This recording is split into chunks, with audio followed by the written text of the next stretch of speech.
What's up guys, and welcome back to another video. Today's video we're focusing at the 10 new law trials that World Rugby have implemented due to the COVID-19 pandemic. Obviously all we've been hearing for the past few months is social distancing, and we need to protect ourselves from getting this virus. Now obviously with rugby being a contact sport, the question is, how the hell are these guys going to play a sport with social distancing? Well, World Rugby and the World Health Organization have come up with a few ideas in order to implement as a trial basis on the provincial level to see if this can work, or how we'll go about approaching the game in a different manner in order to protect the players that are currently playing. So they've given up a list of risks that they need to be careful of, and important considerations for rugby, which are: it is generally accepted that sustained close contact carries greater COVID-19 transmission risk than close proximity.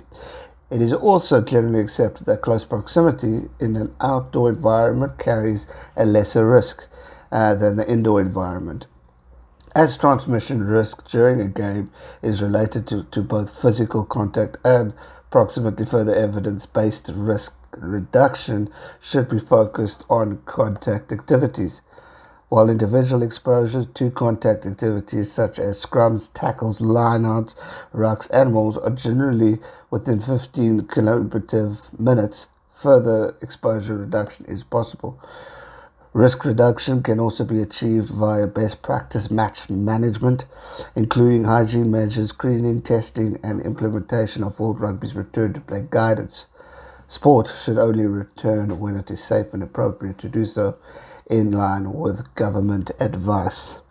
So, such an approach has been dealt by with World Rugby to reduce contact exposure for Type 5 players by more than 30%, reduce exposure at the ruck by up to 25%, and reduce more contact exposure by 50%. The 10 changes are: in a scrum, remove reset scrum when no infringement occurs. Hookers must use a break foot to aid scrum stability. No scrum option for a penalty or free kick. Goal line dropout when an attacker is held up in a goal or knock-on in goal. So for tackling, and number 5 is reinforce high tackle sanction framework, introduction of orange card for red card high tackle offence. So orange card is now getting implemented. Remove choke tackle and reward defensive team. In the ruck, we're looking at ruck, use it, duration time reduced from 5 seconds to 3. No scrum for failure to use it at scrum, ruck or maul. In the maul, no one can join the maul if it is not from the start, and only one forward movement at the maul. So these are what World Rugby have implemented, the 10 law trials that they're going to test out to see if this is possible and if it can work. Paul Beaumont has said World Rugby is committed to evidence-based injury and infection prevention measures, and we are fortunate to have such a strong medical and research structures that inform our approach. So it's going to be an interesting time. The health and well-being of these rugby players is the main thing, and they said we have extensively evaluated the risks areas within the game in partnership with our unions. So all unions will need to abide by these 10 law trials.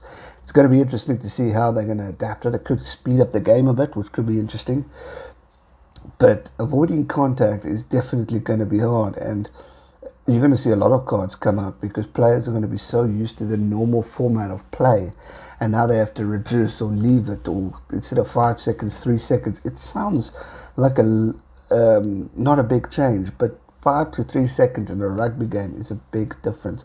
So a lot is going to happen, and no scrum option, that's fair enough for penalties and stuff. So it's going to be an interesting time. We are in for a very interesting year ahead in 2021, and definitely 2020 at the end of it, when we kickstart rugby in June, to see how these players are going to adapt. One thing's for sure, it's not going to be easy, but it says It stated unions can apply to implement one or more of these amendments on a domestic basis according to respective government directives related to COVID-19. He says, I would like to thank everyone for their full commitment to this process, which will aid safe return to rugby activities at all levels. Let's wait and see what happens and how New Zealand Rugby implements these law trials next month, because they are first in. Then you've got Australia and the Pro 14 talking about getting started again. So let's wait and see how it does. Let me know your thoughts in the comment section down below. Interesting times ahead, and I'll be curious to hear your thoughts. Thanks so much for watching. Stay safe and never give up. Cheers.